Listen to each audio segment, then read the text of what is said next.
Bonjour à tous, je m'appelle Johanna Azaïs, je travaille à la direction départementale de la cohésion sociale et de la protection des populations, et le service de l'État dans l'Aude, en charge donc notamment des politiques sociales. Bonjour Marie-Claude Lannes, je représente les familles dans le cadre de la TDI et d'autres instances aussi. Oui, Michel Bonal, donc je suis présidente adjointe de la TDI et donc j'ai un frère handicapé, c'est pour ça que j'ai été cooptée dans l'équipe de la TDI. Voilà. Bonjour, Patrick Günther, directeur adjoint de la TDI. Après avoir fait un long parcours comme directeur d'établissement au sein de l'AFDAIM, ADAPI 11. Bonjour, je suis Hélène Sandranier, je suis la vice-présidente au département en charge de l'autonomie. Sans commentaire. Rebonjour, je m'appelle Yohan Ouguer, je suis président de la délégation Carcassonne. Bonjour, Charlotte Duru, je suis directrice de la PAM, association tutélaire. Bon, alors, on commence comment? Peut-être un premier écho à partir des films, ce qui permettra de dérouler des choses. Je dois préciser qu'il n'y a pas de questions qui soient préétablies. C'est libre. Et c'est en fonction un peu de nos émotions, de nos réactions, qu'on s'interrogera, qu'on fera du lien entre les uns et les autres. Alors peut-être, je me permets, ça c'est le premier élément directif, peut-être Michel, est-ce que tu peux réagir sur ce film, peut-être à travers la dimension professionnelle de tes activités? Oui, j'ai été... Ça marche, c'est bon? Oui, moi j'ai été touchée de voir parler de la vie affective, et puis on n'a pas employé le mot sexualité, mais c'est la vie affective et sexuelle. Alors c'est vrai que ma profession m'a portée dans ce champ d'accompagnement, puisque je suis médecin, je suis gynéco-médicale, et puis j'ai beaucoup participé aux différentes formations par rapport au projet d'éducation sexuelle, formation universitaire, formation dans d'autres lieux. Et dans mon métier, j'ai reçu, dans mes consultations, beaucoup de personnes handicapées qui posaient des questions de leur sexualité, de leur accompagnement responsable par rapport aux préventions, la contraception, les maladies sexuellement transmissibles, voilà. Et donc, ce que j'ai appris, c'est qu'à leur contact, c'est que les questions se posaient exactement de la même façon que pour les autres personnes. Le seul outil finalement qui est utile, c'est d'avoir un peu plus de temps. Voilà. Au lieu de mettre un temps d'une consultation, on met le temps de 2 consultations. Et puis on peut se donner le temps de revoir les personnes pour être sûr que les messages ont été intégrés. Et voilà. Mais sinon, les questions de la vie de couple, de la sexualité, des choix de la vie homo ou hétérosexuelle, voilà, ça se pose de la même façon. Et je trouve que c'est intéressant de parler de la sexualité par rapport à l'autonomie, parce que c'est quand la sexualité pointe son nez que se posent des questions d'intimité, c'est-à-dire d'avoir des lieux et des moments à soi et avec l'autre. Voilà. Et ça, c'est pas toujours facile, ça demande de prendre de la distance par rapport aux parents, mais exactement comme les autres adolescents, c'est les mêmes questions.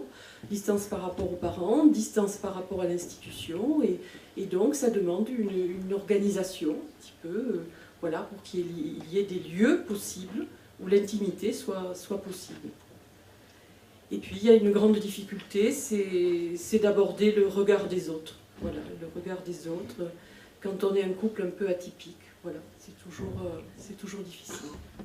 Voilà, donc j'ai été touchée par que ces témoignages abordent la question de la vie de couple. Alors on va voir qui va prendre le micro maintenant. Peut-être ta voisine. Alors une question, puisque tu t'es présentée comme la représentante des familles. L'autonomie. Alors l'autonomie, c'est avoir avec soi, Patrick nous l'a dit. On ne peut rendre les autres autonomes pour autant qu'on le soit soi-même. Merci. Comment ça s'est passé? Alors, vous allez voir cet après-midi Un autre film, c'est des courts-métrages sur les coopérations en marche, c'est-à-dire l'action des associations tutélaires mandataires. Et Marie-Claude fait un témoignage. Donc, ceux qui seront là cet après-midi, il y en a quelques-uns qui ce matin ne peuvent pas être là l'après-midi. Il y a 230 personnes en permanence, hein, toute la journée, avec des plus et le matin et des plus l'après-midi. Donc qu'est-ce que, Marie-Claude, tu pourrais dire, même si on va se dire d'autres choses dans le film, sur ton autonomie et celle de ta famille? J'ai bossé. J'ai bossé parce que pour moi, c'était pas évident cette histoire.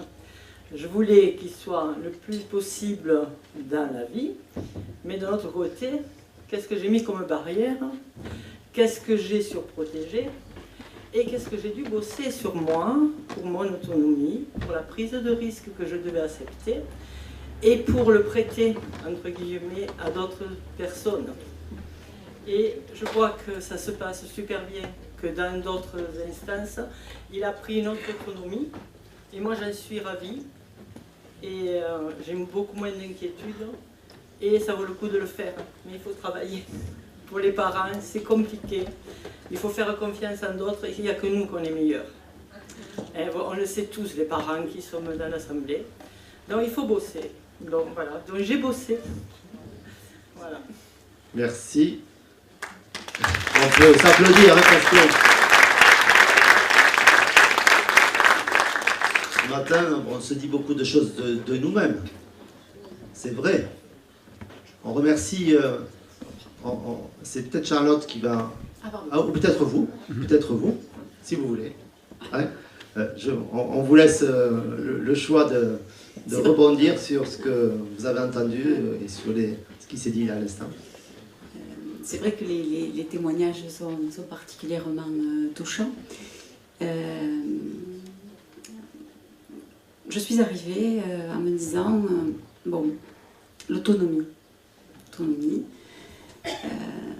Et j'ai pas pu m'empêcher de référer à ma vie professionnelle. Je suis du champ sanitaire, moi, pas du champ médico-social. Mais la question de l'autonomie, elle se pose, vous l'avez dit ce matin, monsieur, de la même façon. Et dans ce champ-là, j'ai déjà essayé d'y répondre avec d'autres au quotidien.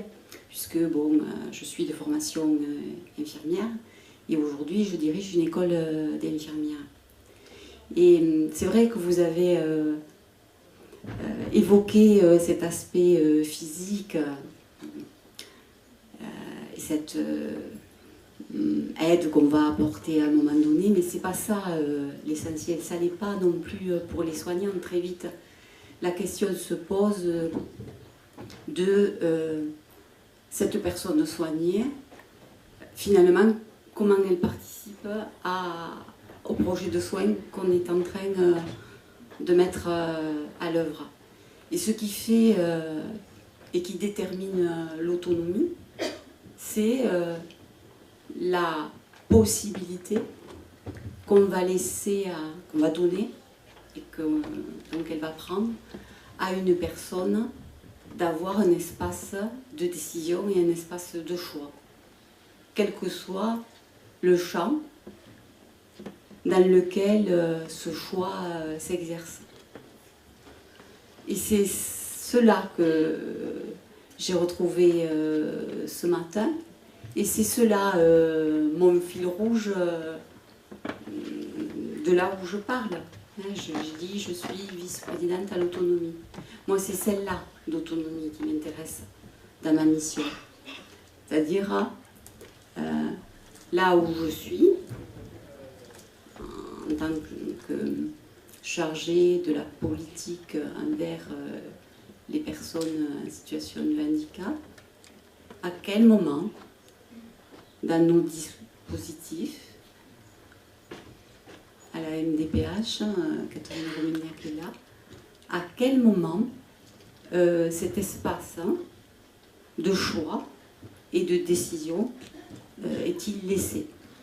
C'est à cette question, il me semble, que nous devons répondre. Alors, on prolongera notre échange tout à l'heure. Je propose à Charlotte, directrice de la PAM, de l'autonomie, la protection, l'équation complexe entre l'autonomie, la liberté, la sécurité, la question des institutions. Je pense qu'on n'a pas besoin de lire les ASH, il y a des professionnels. Il y a un très bel article sur les ASH il y a 2 ou 3 jours, sur la question éthique. Parce qu'en fait, c'est celle-là. Quelle est l'éthique aussi du conseil départemental quand il faut faire des choix pour des personnes handicapées vieillissantes par rapport à leur lieu de vie, à leur lien social. Peut-être vous répondrez à ça, mais pour l'avenir, sur la posture que vous pouvez avoir pour l'avenir. Alors Charlotte. Oui, pour revenir sur ce que tu disais, c'est vrai que la question entre l'autonomie et la protection, elle rejoint l'éthique et l'éthique du mandataire, avec en effet cet article sur les ASH très très intéressant. Je souhaitais revenir sur l'intervention d'Anne-Laure tout à l'heure, pour dire que oui, aujourd'hui, dans nos pratiques, dans nos accompagnements, on rencontre cette difficulté de l'équation entre l'autonomie et la protection, et comment nous, professionnels, on est en mesure de se positionner pour accompagner au mieux les personnes vulnérables qui nous sont confiées. Alors tout à l'heure, c'était la question de la mesure de protection en elle-même. Moi, je souhaitais aujourd'hui vous présenter et vous parler de l'exemple du maintien à domicile. Nous avons été confrontés dernièrement à la situation d'une personne en situation de handicap à domicile avec une pathologie évolutive qui avait toujours affirmé son souhait de pouvoir être maintenue à domicile. Donc cette question-là, et au regard de cette pathologie évolutive, ça nécessite pour nous de nous coordonner, de travailler avec tous les intervenants à domicile pour pouvoir adapter au fur et à mesure les interventions qui sont mises en place et s'assurer que oui, la protection est bien mise en place, mais aussi on est dans le respect et on soutient l'autonomie de la personne dans son choix de vouloir rester à domicile. Donc voilà, c'est aujourd'hui ces questions-là et ces difficultés que l'on rencontre, notamment par cet exemple que je viens de vous donner. Merci. Je vais prendre la parole maintenant. Patrick ? Juste un petit exemple pour rebondir sur ce qu'évoquait Madame Sandranier au niveau du questionnement de la liberté de l'autre et à quel moment on le mettait en œuvre. J'étais chef de service il y a un certain nombre d'années maintenant sur la région parisienne dans un foyer de vie. Et donc il y avait une équipe d'AMP de 30 personnes qui accompagnaient des résidents qui étaient fortement dépendants. Et je passais très régulièrement pour veiller, je dirais, au bon déroulement de la prise en charge des soins le matin. Et je passe un matin, voilà, au début de ma prise de fonction dans cet établissement, et je vois un couloir, c'était un couloir qui faisait 25-30 mètres de long. Hein. Et il y avait les chambres de droite et de gauche. Et puis je rentre à l'entrée de ce couloir et je vois des têtes qui passent par l'entrebâillement des portes et qui regardent comme ça. Alors je suis fort étonné, je lui dis que c'est un théâtre ou qu'est-ce qui se passe? Et j'interroge les AMP, je leur dis mais pourquoi ils ne sortent pas et pourquoi ils ne circulent pas?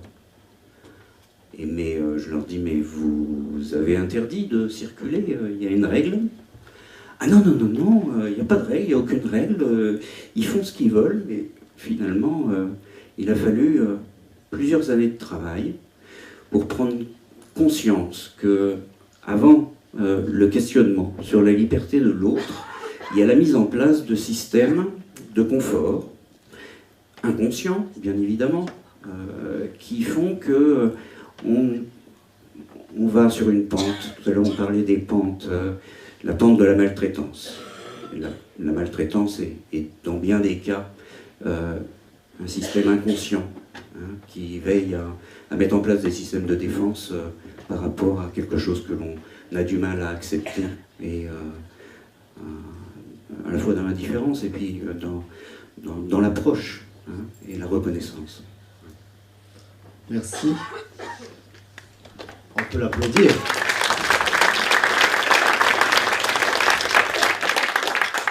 Bon, voilà. Johan, on a un peu échangé, hein, parce que, bon, vous avez vu, Johan s'est exprimé tout à l'heure. On voulait passer un diaporama, mais c'était suffisant sur ce qu'est nous aussi national. Mais tout le monde a compris que nous aussi, c'est une association d'auto-représentés. Et vous, ce que vous le dites à la société. Vous ne le dites pas obligatoirement à l'établissement dans lequel vous êtes. Et c'est Alain qui a dit tout à l'heure, notre société a beaucoup de choses à apprendre de nous et à faire. Donc nous aussi, leur parole, qui doit être protégée, votre parole, c'est vis-à-vis de la société. Et là, on revient dans l'établissement, et en échangeant, tu me disais, moi ça m'intéresse de dire un peu l'autonomie, là où je suis, au foyer APHJH 11 à C5, comment tu la vois? Avec des exemples. Donc, je voulais commencer déjà parce que il y avait 2 personnes du foyer qui avaient jamais pris le bus. Donc, samedi matin, je leur ai dit, je vais vous apprendre à prendre le bus. Donc, nous sommes partis à Carcassonne et ils ont payé leur place. Ils sont montés dans le bus et une fois arrivés à Carcassonne, ils m'ont dit merci. Merci de nous apprendre. Et je pense aussi que l'autonomie, c'est important. C'est très important.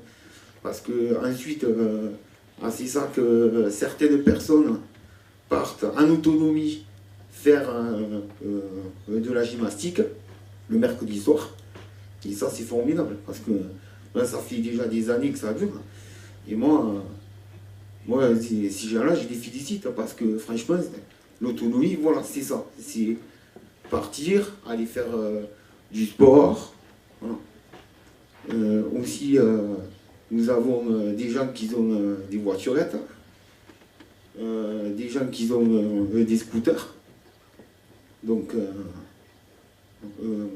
moi-même également j'ai un scooter et j'essaye de me déplacer au maximum au rendez-vous.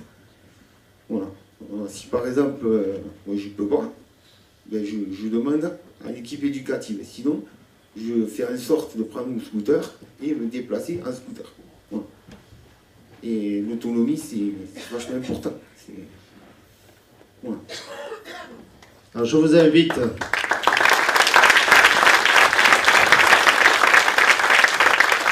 tout à l'heure dans le film, je dévoile rien, hein, mais je t'ai trouvé extraordinaire dans le film de cet après-midi, parce que Johan, vous avez vu, je dis, il s'exprime ici devant 200 personnes, entre le haut et le bas, 230.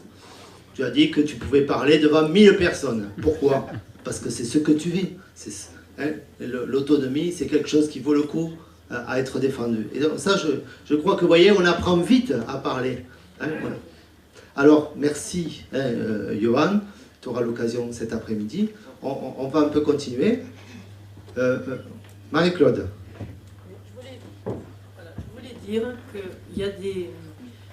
que tout le monde, même avec des très petits moyens, intellectuels, a une base de progression, de savoir se faire comprendre, et que l'autonomie, c'est d'entendre aussi ceux qui ne parlent pas, ceux qui expriment autrement, parce que quelqu'un qui est autonome, c'est quelqu'un qui va bien aussi, qui est respecté, et on sait toujours ça. Parce que quelqu'un qui ne va pas bien, ça veut dire qu'on ne l'a pas entendu et on ne l'a pas écouté. Alors je voulais dire parce qu'il y a plein de gens qui sont beaucoup moins autonomes ou beaucoup moins parlants que ceux qu'on entend aujourd'hui, mais qui ont une base de progression certaine et une affectivité et un droit au respect et à l'évolution certaine aussi. Merci. Juste pour compléter, c'est vrai que l'autonomie, elle se mesure dans la qualité de la relation que l'on a avec l'autre. J'en veux pour preuve que, bon, toujours sur la région parisienne, on avait des personnes en situation de handicap qui étaient grabataires. Lorsque l'on accompagne une personne à la toilette qui est grabataire, si la personne ne le veut pas, même si elle ne bouge pas, le corps pèse 2 fois plus lourd. Et la volonté et l'accord tacite qui se noue à ce moment-là, c'est ça l'autonomie. L'autonomie, elle n'est pas ailleurs. Elle est dans cette qualité de la relation que l'on noue dans cette forme de réciprocité. Réciprocité. Réciprocité. Il fait que on est acteurs et égaux, voilà, sur cet instant et sur ce partage de temps. Merci. Alors peut-être justement, on pourrait poser la question à Michel, hein, parce que tu disais que tu étais tutrice de ton frère, hein, que c'était un peu comme ça que tu étais arrivé à la TDI. La question de l'autonomie pour ton frère qui est maintenu à domicile 24 heures sur 24 avec une prestation de compensation. Je le dis, hein, Madame représentante du conseil départemental, qui est à la hauteur des enjeux de maintien à domicile. Ça, c'est très important. Bien sûr, il y a l'appui de la famille, mais le conseil départemental, ce n'était pas prévu, mais je vous le dis, hein, à travers les nouvelles aides humaines, techniques, Madame Romagnac, hein, qui sont étudiées, permet des maintiens à domicile. Alors, au-delà de ça, la question de l'autonomie, comment tu vois ton frère dans ce débat-là? Donc Philippe, aujourd'hui, il est grabataire, donc il est dépendant au niveau de ses soins quotidiens, de l'équipe des auxiliaires. Mais je pense que les auxiliaires accompagnent dans une autonomie, en fait. Parce que, par exemple, ça change complètement sa place par rapport à la famille. Il a quand même gardé une autonomie par rapport à sa famille. C'est-à-dire qu'il vit dans son appartement, donc il nous reçoit chez lui. Il nous invite. Certes, c'est l'auxiliaire peut-être qui va aider à faire des courses, préparer un repas, mais il nous invite chez lui pour des anniversaires, pour des fêtes, voilà. Et il garde sa place, il est fils, il est frère, il est beau-frère, il est oncle. Mes enfants, mes petits-enfants l'appellent tonton Philippe, c'est important. Ils lui écrivent, ils lui envoient des dessins. Voilà, donc je crois que l'assistance par les auxiliaires, qui est la preuve de sa dépendance, permet quand même qu'il garde une place autonome dans la famille. Ça, je trouve que c'est un point important. Après, ce que je voudrais dire de son autonomie, c'est que les choses varient. Il y a des moments où il est enfoncé dans ses problèmes de santé, et il est vraiment dans une dépendance totale, et puis il y a des moments où il émerge. Les choses varient. C'est pas tous les jours pareil. Voilà. Et quand il va mieux, on reprend espoir. Effectivement, on garde l'objectif de le remettre sur un fauteuil, parce que si on peut le verticaliser et le mettre sur un fauteuil, il pourra peut-être sortir de son appartement. Donc ça, c'est un petit peu notre objectif, avec toutes les personnes qui travaillent autour de lui, voilà, je crois qu'on va y arriver. Je crois qu'on va y arriver. Et alors, je voudrais quand même remercier, enfin moi je suis venue à la TDI en 2013, voilà, parce que je suis devenue tutrice de Philippe, mais c'est vrai que d'être accompagnée par les personnes de la TDI, nos réunions de travail, nos discussions, c'est vrai que ma vision de l'handicap de mon frère a changé, parce que je le vois peut-être avec plus de capacité, voilà. Je pense qu'on a toujours un vilain défaut, et puis je suis médecin, donc c'est peut-être un défaut des médecins aussi, hein, de faire le bilan des limites. On fait le bilan des limites, des incapacités, et on ne voit pas le bilan des capacités, des lignes de force de la personne. Je crois qu'il ne faut pas nier les limites, il faut en être bien conscient et s'y adapter, mais il faut voir toutes les lignes de force et s'engager, j'ai envie de dire, courageusement, parce que oui, il y a des prises de risques. Voilà, donc il faut oser. Je voulais juste les réflexions qui me viennent à l'esprit après tout ce qu'on a pu entendre ce matin.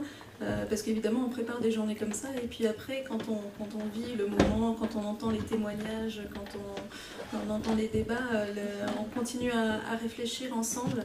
Et je crois que c'est ça qui est important, parce qu'en tant que service de l'État, on est garant des droits des personnes, on est garant de bientraitance. Donc ça, c'est une mission qu'on a au quotidien. Et qu'on ne peut pas mener seul. Et je crois que cette journée que vous nous proposez aujourd'hui à la TDI, avec les familles, les personnes, nous aussi, toutes les institutions, que ce soit le département, l'État, les associations, c'est vraiment intéressant parce que du coup on peut se poser ensemble aussi ces questions éthiques entre protection, liberté individuelle, protection, autonomie. C'est vraiment pas simple. Comme disait Madame Lannes, il faut bosser, il faut qu'on bosse pour progresser sur cette réflexion éthique. Et cette réflexion, je pense qu'elle doit se faire effectivement ensemble. Voilà. Donc c'est pour ça que je salue vraiment l'initiative de cette journée et son esprit dans lequel elle a été montée. Voilà, je pense que ce qui est important aussi par rapport à cette réflexion-là, c'est les évaluations internes du point de vue de l'État. On attache beaucoup d'importance à ça, les évaluations internes qui sont menées dans les services mandataires judiciaires à la protection des majeurs. Pourquoi c'est important l'évaluation interne? Parce que c'est justement l'occasion de se poser ces questions en interne avec les professionnels d'un service. Donc une évaluation interne, c'est pas un directeur qui va rédiger un document dans son coin. Une évaluation interne, c'est toute l'équipe, tous les professionnels, de tous les corps de métier d'un service mandataire, toutes les personnes qui sont associées au niveau du conseil d'administration aussi, les personnes protégées qui doivent pouvoir apporter un regard et s'interroger en permanence sur les pratiques, sur nos pratiques, sur nos sur ce qui est fait au quotidien. Merci beaucoup.